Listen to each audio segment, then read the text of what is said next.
Benarkah pemilu kita harganya sangat mahal? Saya kira iya. Puluhan, bahkan bisa jadi ratusan triliun akan kita habiskan untuk pelaksanaan pemilu. Karena itulah kawan-kawan sekalian, saya sangat merasa berkeberatan jika pemilu dengan harga yang sangat mahal ini pada akhirnya hanya akan memindahkan kekuasaan dari bapak ke anak. Kita menghabiskan puluhan bahkan ratusan triliun hanya untuk memindahkan kekuasaan dari bapak ke anak. Sangat-sangat mahal harganya. Luar biasa mahal harganya. Tetapi uang yang begitu besar itu tidaklah lebih mahal jika kita bandingkan untuk meningkatkan kualitas demokrasi kita. Itu tidak seberapa. Demokrasi yang baik akan memberi kehidupan yang lebih baik bagi masyarakat kita. Pemerataan yang lebih baik masyarakat kita. Kehidupan yang lebih baik masyarakat kita. Oleh karena itu, harus tetap dipelihara tradisi di mana kekuasaan itu tidak boleh mengambil semuanya dengan terus-menerus memelihara dan terus-menerus menjuburkan kelompok oposisi. Apa yang terjadi di era Pak Jokowi, di mana mereka yang kalah dalam pemilu tetapi ikut berkuasa, mestinya harus dicegah kembali. Sebaliknya, mereka yang tidak menang di dalam pilpres mengambil posisi sebagai oposisi. Oposisi dan yang berkuasa sama bernilainya dan terhormatnya di dalam demokrasi. Apalagi kalau kita melihat kemudian si oposisi bersatu dengan penguasa, lalu si penguasanya mencampakkan partai-partai yang sebelumnya mendukungnya, lagi-lagi itu demi kekuasaan. Sayang, benar-benar sayang, uang yang begitu banyak kita gelontorkan hanya untuk permainan tika-tiki demokrasi, bukan untuk menguatkan demokrasi. Nah, oleh karena itulah kawan-kawan sekalian, kita tidak boleh ikut terlibat di dalam pemubaziran demokrasi ini. Dengan cara apa?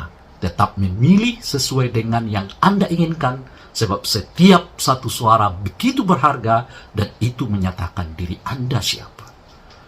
Oke guys ya, luar biasa apa yang disampaikan oleh Bapak ini, bahwa biaya pemilihan presiden dan juga wakil presiden itu sangat-sangat mahal guys ya. Triliunan rupiah digelontorkan. Kalau toh akhirnya ya yang menang adalah seorang anak, ya itu sama saja kita kita menghabiskan begitu banyak, begitu besar uang ini hanya untuk memindahkan kekuasaan dari sang ayah ke anaknya ya. Kalau begitu, daripada membuang anggaran yang sangat banyak, sangat besar, ya sebaiknya langsung dilantik saja demi menghemat anggaran yang banyak ini ya. Artinya begini guys ya, dengan uang yang sangat banyak dikeluarkan, digelontorkan untuk pemilihan capres-cawapres, sayang banget kalau kita tidak memanfaatkan itu untuk memilih pemimpin yang punya kapasitas, pemimpin yang sudah punya pengalaman, pemimpin yang sudah terbukti, teruji dengan berbagai prestasi dan rekam jejak yang bagus guys. Makanya seperti yang dikatakan oleh Bapak ini ya, uang yang sangat banyak yang dikeluarkan demi mendapatkan pemimpin yang terbaik, nanti malah mubazir kalau kita hanya sekadar memilih pemimpin, pemindahan kekuasaan dari ayah ke sang anak. Ya teman-teman di sini pasti bisa memahami maksud yang saya sampaikan. Oke guys, kita akan dengarkan lagi reaksi lagi video yang lain berikut ini. Teman-teman perempuan di Indonesia, kalian yang dukung Ganjar Mahfud, udah saatnya turun ke lapangan. Kondisi genting banget. Saat ini kita bertaruh, apakah negara kita akan kembali kepada Orde Baru atau negara kita akan dipegang oleh orang-orang yang kelompok-kelompok rawan untuk menggerogoti NKRI dengan tawaran NKRI bersyariah. Kita nggak punya pilihan teman-teman. Kita hanya punya pilihan gimana negara kita tetap menjadi negara demokrasi. Dan itu hanya ada di paslon 3. Jadi kita semua penting untuk ke bawah. Penting untuk menyampaikan ke masyarakat. Karena saya dari Tasik, Cirebon dan juga di Garut, orang kurang paham tentang apa yang terjadi di nasional. Apa yang sedang terjadi dengan MK. Orang nggak tahu itu di bawah, nggak ngerti. Kita harus pahamkan ke mereka bahwa apa yang terjadi dengan pencalonan Mas Gibran itu persoalan yang sangat serius di bangsa kita. Itu serius banget. Jelaskan kepada orang mengapa ini serius. Ini bukan persoalan kita nggak suka Pak Jokowi, enggak loh, bukan itunya. Tapi ini persoalan bahwa Mahkamah Konstitusi yang harusnya menjadi wasit buat pemilu, nah saat ini itu posisinya nggak seperti itu. Ya, Mr. Presiden sudah melakukan sejumlah hal yang membuat kita semua kecewa. Permainan pemilu ini nggak fair. Nah, sampaikan kepada masyarakat.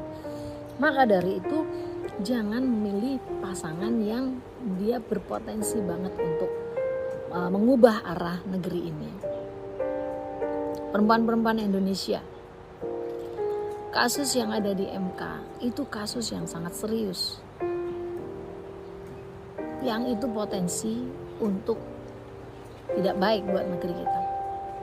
Dan kasus ini, terutama kasus pencalonan Mas Gibran, itu melanggar etik. Itu artinya apa? Itu dianggap melanggar etika berdemokrasi karena tidak memenuhi syarat-syarat yang dianggap fair. Nah, yang seperti ini bahaya sekali. Masa kita harus memilih pemimpin masa depan kita yang pada proses awal saja sudah tidak fair? Bagaimana nanti kalau dia berkuasa? Bagaimana nanti kalau dia memimpin? Sudah tentu akan banyak sekali hal-hal yang akan dilanggar. Jangan dipilih yang seperti itu. Atau teman-teman masih ngeyel ya, dan membolehkan dan permisif terhadap partai politik yang selama ini mengusung tentang syariah, NKRI bersyariah. Diam-diam mereka mengajarkan tentang kepada generasi muda, membuat SD Islam, membuat sistem pendidikan yang berjenjang, semua itu untuk menanamkan ideologi melawan sebenarnya Pancasila, tapi dengan cara yang sangat smooth. Kita negara Indonesia plural, diversitasnya luar biasa, nggak mungkin digantikan dengan sebuah bentuk negara yang itu bukan negara Pancasila, nggak mungkin. Dan ini sangat bahaya. Maka teman-teman please pergi ke bawah, door to door lagi, sampaikan visi misinya Ganjar Mahfud. Pastikan bahwa mereka tidak memilih presiden yang salah di masa mendatang. Yuk kita kerja keras.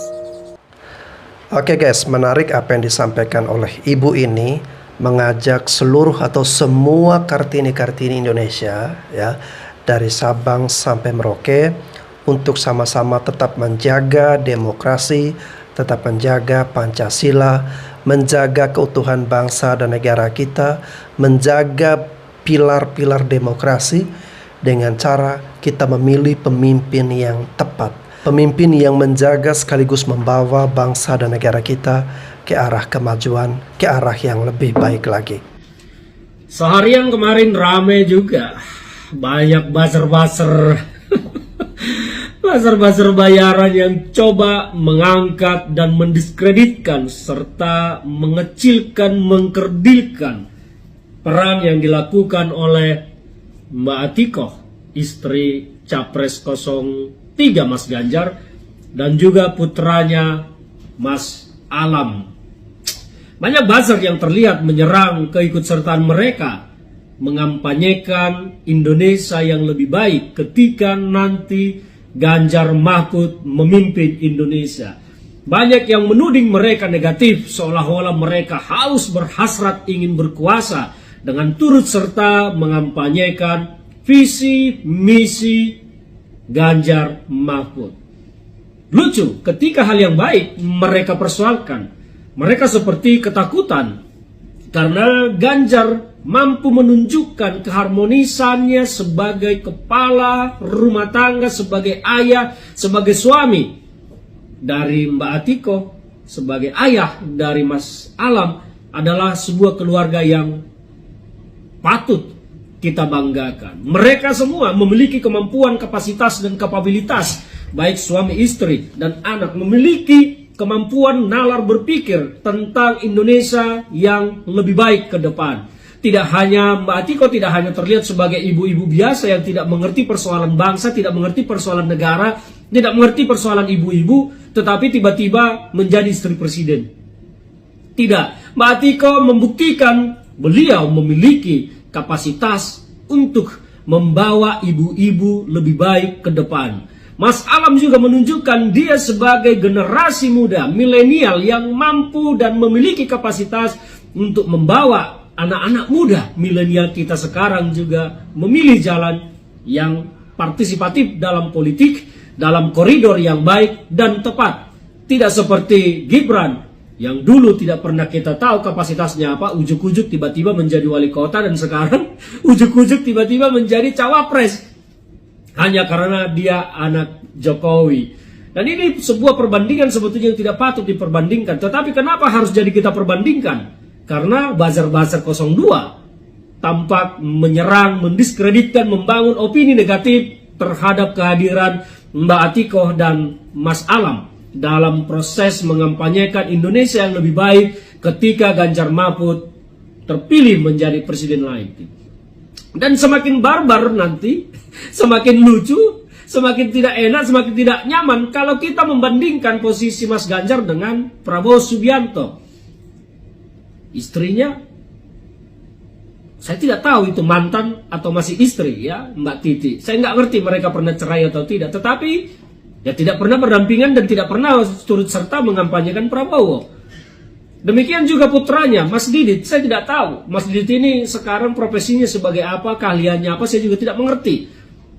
Yang pernah kita dengar Mas Didit hanya sebagai seorang desainer. Tapi entahlah. Dan ini akan sangat jauh kalau kita bandingkan Mas Didit putra Prabowo dengan Mas Alam putra Mas Ganjar. Kapasitas kualitasnya tentang bangsa, tentang bagaimana membawa milenial ini punya jalan, mampu membuka jalan ke masa depan yang lebih baik, ya tentu akan jauh berbanding. Mas Alam dengan kapasitas yang dimilikinya, dia mampu mencerna, mampu menjelaskan, mampu mengungkapkan secara detail milenial ini harus apa ke depan. Saya tidak tahu Mas Didit bisa bicara atau tidak. Saya tidak ingin masuk jauh ke dalam hal ini. Sebetulnya andai saja buzzer-buzzer 02 di media sosial itu tidak menyerang Mbak Atiko dan Mas Ganjar dengan tudingan yang tidak enak, seolah-olah mereka berhasrat penuh untuk berkuasa. Tidak, menurut saya justru ini adalah contoh yang harus kita tiru. Bagaimana sebuah keluarga yang memiliki kualitas, kapasitas bersama-sama untuk memajukan Indonesia. Dan ini adalah sebuah keharmonisan yang harus diteladani banyak keluarga. Betul-betul, ini adalah sebuah teladan yang harus menjadi contoh bagi banyak keluarga.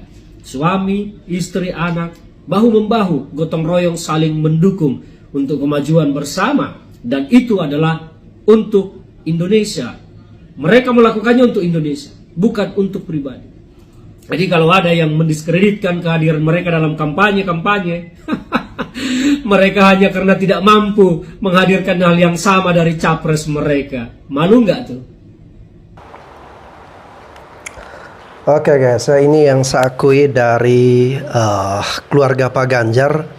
Mereka sangat kompak guys, ya, sangat menjaga keharmonisan dan bisa menjadi contoh, menjadi model bagi keluarga-keluarga baru di Indonesia, ya, bisa melihat dan meneladani apa yang dilakukan oleh Pak Ganjar, ya.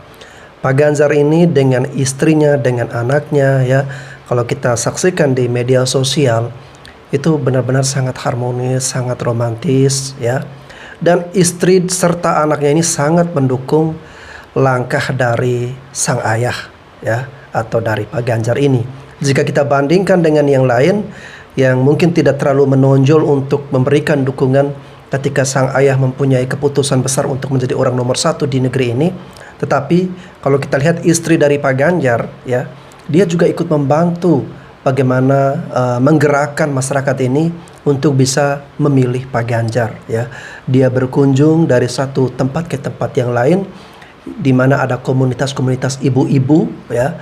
Di situ istri Pak Ganjar masuk dan memberikan ataupun menggerakkan ibu-ibu ini untuk bisa ikut berpartisipasi memilih pemimpin demi masa depan bangsa dan negara kita, guys. Assalamualaikum warahmatullahi wabarakatuh. Saya ingin memberikan pendapat terkait apa yang disampaikan oleh Bang Kodari, di mana dia mengatakan bahwa pemilih Ganjar itu akan hangus suaranya karena yang akan masuk di putaran kedua adalah Prabowo dan Anies Baswedan. Bang Kodari, perlu sampean ketahui bahwa tentang siapa yang akan masuk dalam putaran kedua itu masih belum bisa dipetakan. Karena ketiga pasangan capres-cawapres ini masih dalam proses kampanye. Dan masa pemilihan itu masih jauh, 1,5 bulan kurang lebihnya. Bang Kodari jangan seolah-olah bersikap seperti Tuhan, seperti Allah yang mengetahui segalanya, mengetahui sebelum terjadi. Anda terlalu congkak, Bang Kodari. Anda terlalu sombong, bahkan kepada Tuhan pun Anda sombong. Allah belum memberikan petunjuknya tentang siapa yang akan masuk dalam putaran kedua nanti, tapi Anda sudah menyatakan dengan begitu yakinnya, dengan pastinya bahwa yang masuk dua putaran adalah pasangan Prabowo Gibran dan Anies Baswedan Muhaimin Iskandar. Jangan sombong, Bang Kodari, jangan congkak Anda itu. Namun faktanya loh, Anda yang mendengung-dengungkan Jokowi 3 periode. Faktanya apa yang Anda dengung-dengungkan, yang Anda itu lontarkan demikian masifnya, ternyata gagal total, Bang Kodari. Oleh karena itu, jangan sombong. Anda itu makhluk, Anda itu manusia. Jangan mendahului Allah SWT. Jangan. Biarkan ini berproses. Demokrasi ini berproses secara alami. Biarkan masyarakat memilih. Tidak perlu sampai katakan masyarakat itu akan hangus bila memilih Ganjar. Allah itu maha adil, Bang Kodari. Janganlah kamu itu bersikap seolah-olah mengetahui segalanya, lebih tahu apa yang akan terjadi. Nah, sementara apa yang Anda perjuangkan kemarin-kemarin untuk membuat 3 periode nih Presiden Jokowi, ternyata Anda gagal total, Bang Kodari.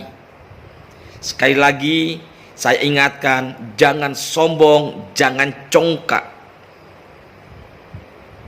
Jadi apa yang menjadi kata-kata Anda tentang hangusnya suara Ganjar bila masyarakat memilih Ganjar, itu omong kosong, itu hoax yang Anda lontarkan, Bang Kodari.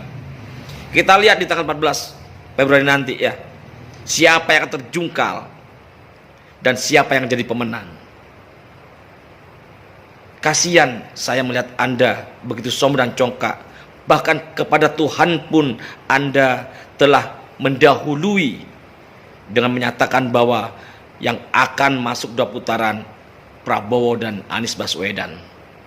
Sementara prosesnya masih berjalan, kampanye masih berjalan, hari coblosan masih tinggal 1,5 bulan lagi.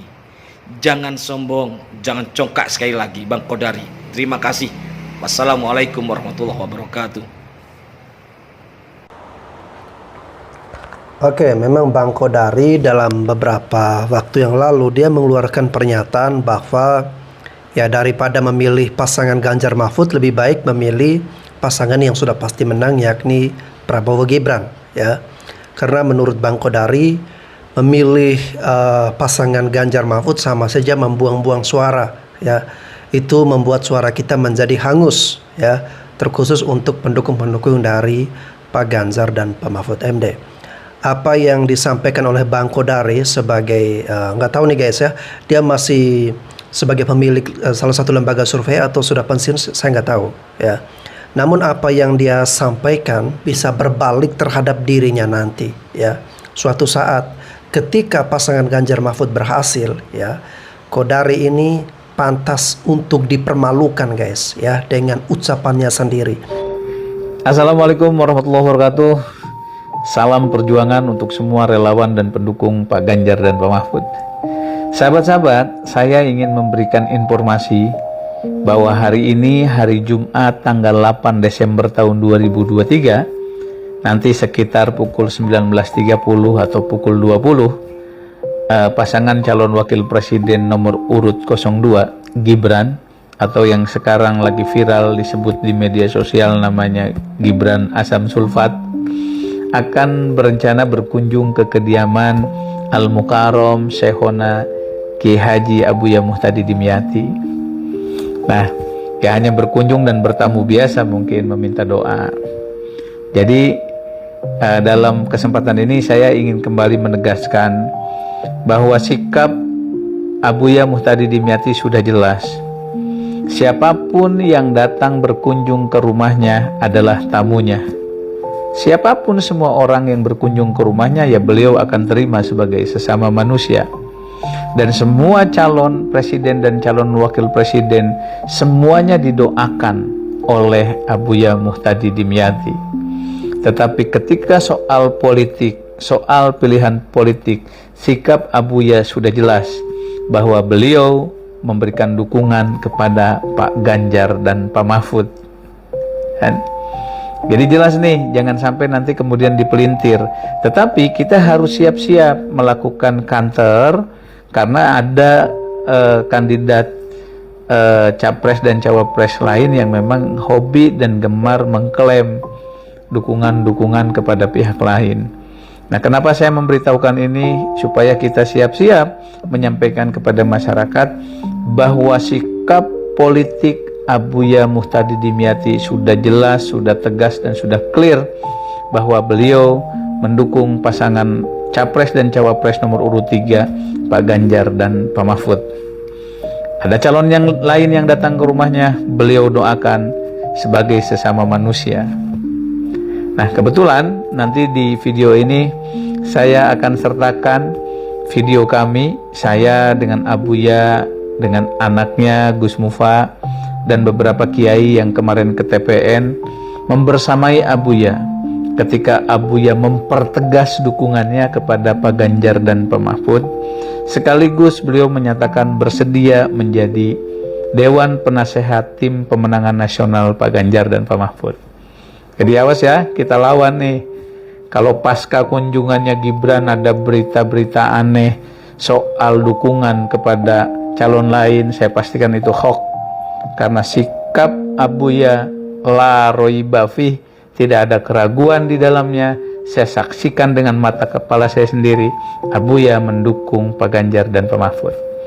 Jadi semua relawan dan pendukung Pak Ganjar Pak Mahfud siap-siap dan jangan mau termakan hoak. Kita berkewajiban melawan hoak.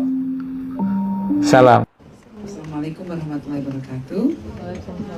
Salam sejahtera buat kita semua. Selamat malam teman-teman.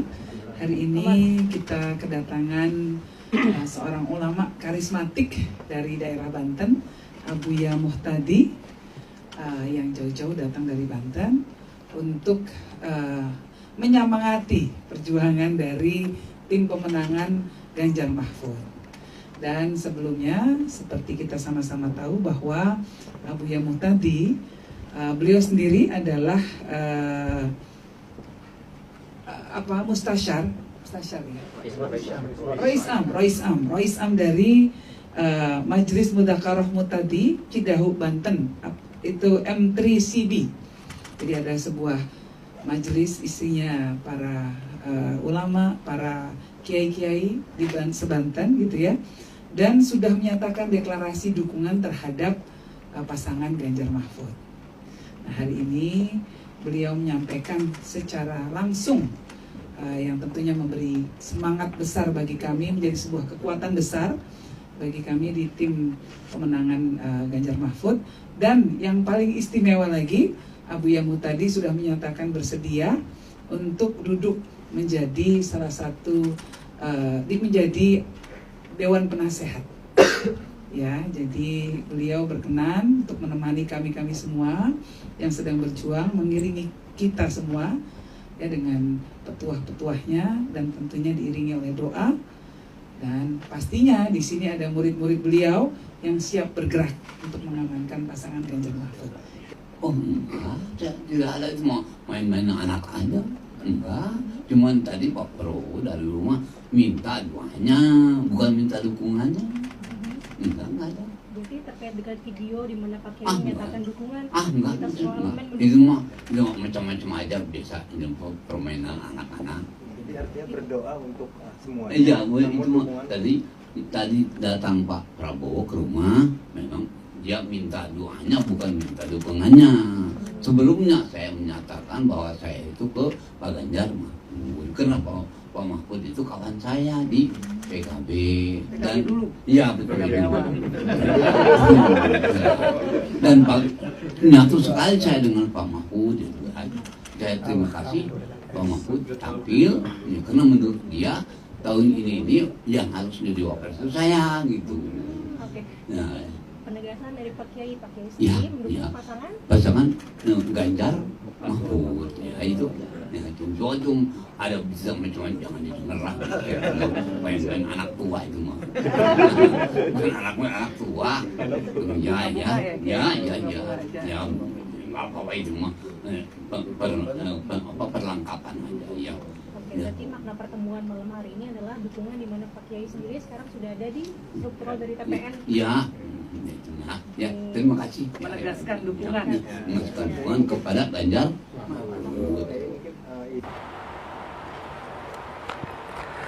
Alhamdulillah guys ya, pasangan Ganjar Mahfud mendapatkan dukungan dari ulama karismatik, dan ini tentu sangat luar biasa sekali ya. Ada ulama karismatik yang menyatakan dukungan kepada Ganjar Mahfud ya, karena sebelumnya beliau pernah berada di partai PKB, berteman baik dengan Pak Mahfud MD.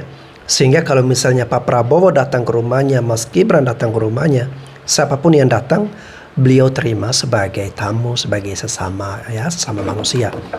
Namun untuk dukungannya beliau sudah memberikan penegasan tadi mendukung pasangan Ganjar Mahfud MD. Perkenankan saya, Siswono, menyampaikan hal-hal sebagai berikut. Pada 14 Februari 2024 yang akan datang, rakyat Indonesia akan memilih presiden, wakil presiden, anggota DPR RI, DPD RI, DPRD provinsi, kabupaten dan kota secara serentak, dan di bulan Novembernya pilkada serentak.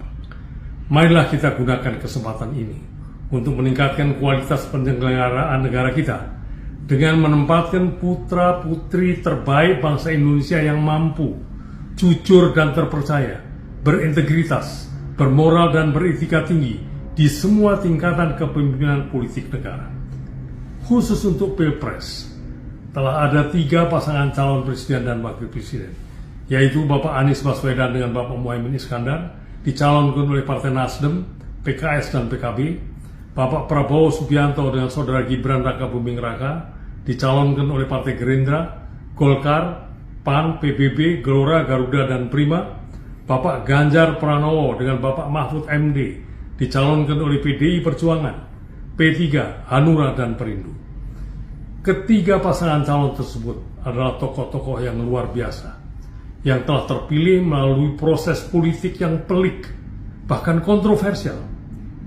Sebagai seorang warga negara, pengusaha sejak 60 tahun yang lalu, saya menganut meritokrasi, yang dalam memilih seseorang untuk menempati jabatan tertentu, mengikuti prinsip merit system, menempatkan pertimbangan kompetensi, integritas, moralitas, dan etika sebagai pertimbangan yang utama.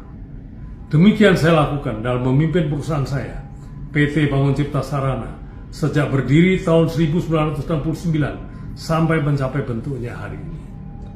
Juga saya lakukan ketika dipercaya menjadi Ketua Umum Himpunan Pengusaha Muda Indonesia (HIPMI) periode 1973-1977. Juga ketika dipercaya menjadi Ketua Umum Persatuan Pengusaha Real Estate Indonesia, REI, periode 1983-1988. Ketika menjadi Wakil Ketua Umum Kadin Indonesia, periode 1983-1988. Juga ketika menjadi Ketua Umum Himpunan Kerukunan Tani Indonesia, HKTI, periode 1999-2004. Demikian pula, saya lakukan di 2 kementerian yang saya pimpin selama 10 tahun, dari tahun 1988 sampai 1998. Setelah meneliti dengan seksama 3 pasangan calon presiden dan wakil presiden, jujur saya berkesimpulan bahwa Bapak Ganjar Pranowo, putra seorang inspektur polisi, telah meniti karier dengan ulet dari bawah, 4 kali dipilih langsung oleh rakyat, 10 tahun sebagai anggota DPR RI, dan menjadi Ketua Komisi 2, komisi yang menangani pemerintahan, serta 10 tahun sebagai Gubernur Jawa Tengah dengan prestasi yang membanggakan. Bapak Mahfud MD, putra pegawai kecamatan di Sampang, Madura, yang dengan tekun dan ulet meniti karier dari bawah, hingga memperoleh gelar doktor, profesor, seorang akademisi yang pernah duduk sebagai anggota DPR RI, 3 kali menjadi menteri, dan memimpin lembaga yudikatif sebagai Ketua Mahkamah Konstitusi. Dengan prinsip meritokrasi yang telah membentuk diri saya, dengan mendasarkan pada kemampuannya, kapasitas dan kompetensinya, integritas, etika, dan moralitasnya, serta track record dan wawasannya tentang masa depan Indonesia, pada Pilpres 2024 yang akan datang, saya akan memilih Bapak Ganjar Pranowo dan Bapak Mahfud MD sebagai Presiden dan Wakil Presiden Republik Indonesia tahun 2024-2029. Kedua tokoh ini saya yakini akan dapat melanjutkan dan mengembangkan program kebijakan pembangunan Presiden Jokowi dengan baik, antara lain pembangunan infrastruktur, pemerataan pembangunan antar wilayah, hilirisasi dan peningkatan penguasaan sumber daya alam oleh negara pengusaha nasional, pembangunan ibu kota Nusantara, BBM satu harga untuk seluruh Indonesia, politik luar negeri yang bebas dan aktif, penegakan hukum dan pemberantasan korupsi, dan lain-lain. Semoga pemilu 2024 yang akan datang berjalan langsung, umum, bebas dan rahasia, serta jujur dan adil, terlaksana dengan damai. Terima kasih. Oke guys, ya luar biasa apa yang disampaikan oleh Bapak Siswono Yudohusodo, ya, seorang pengusaha yang memahami betul bahwa segala sesuatu itu harus mulai dari bawah, merintis dari bawah, ya, bukan langsung melompat ke pucuk guys, ya. Kalau kita dengarkan dari para ulama yang sudah sepuh guys, ya, lalu kemudian dari para pengusaha yang sudah sepuh, orang tua kita, semuanya menyatakan hal yang sama, bahwa untuk mencapai puncak kesuksesan, kalian perlu berproses dari bawah. Tidak ada sesuatu yang instan, yang langsung guys, ya. Dengan proses dari bawah, itu punya landasan-landasan yang membentuk kita, ya, menjadi pribadi yang berkarakter, berpengalaman, kuat, berintegritas, ya, mempunyai moralitas yang bagus. Nah, itu kita diuji di tempat dari proses yang paling bawah guys. Nah, Pak Ganjar dengan Pak Mahfud MD, ya, mereka sudah selesai dengan proses dari bawah, ya. Pak Ganjar seperti yang dikatakan oleh Bapak Yudo tadi, sudah 4 kali terpilih, ya, oleh rakyat secara langsung, yakni sebagai DPR RI 2 periode, lalu kemudian Gubernur Jawa Tengah 2 periode. Tentu beliau sudah sangat berpengalaman, ya. Begitu pula dengan Pak Mahfud MD. Sudah banyak sekali pengalaman-pengalaman mereka dalam dunia birokrasi, akademisi, politik, dan itu semua kekayaan pengalaman mereka siap untuk diabdikan, ya. Mereka siap untuk mengabdi kepada bangsa dan negara kita. Oleh karena itu, saya juga mengajak kepada teman-teman semua, ya, sebarluaskan video ini. Kita ajak semua masyarakat Indonesia, kita rangkul untuk kita sama-sama memilih pemimpin yang punya kapasitas, punya pengalaman, yang nanti mampu membawa bangsa dan negara kita, mengendalikan bangsa dan negara kita ini dari segala hal-hal yang dapat berpotensi memecah belah kita semua guys. Oke teman-teman, terima kasih sudah menyimak video ini. Saya Bastian Sebo, sampai jumpa lagi.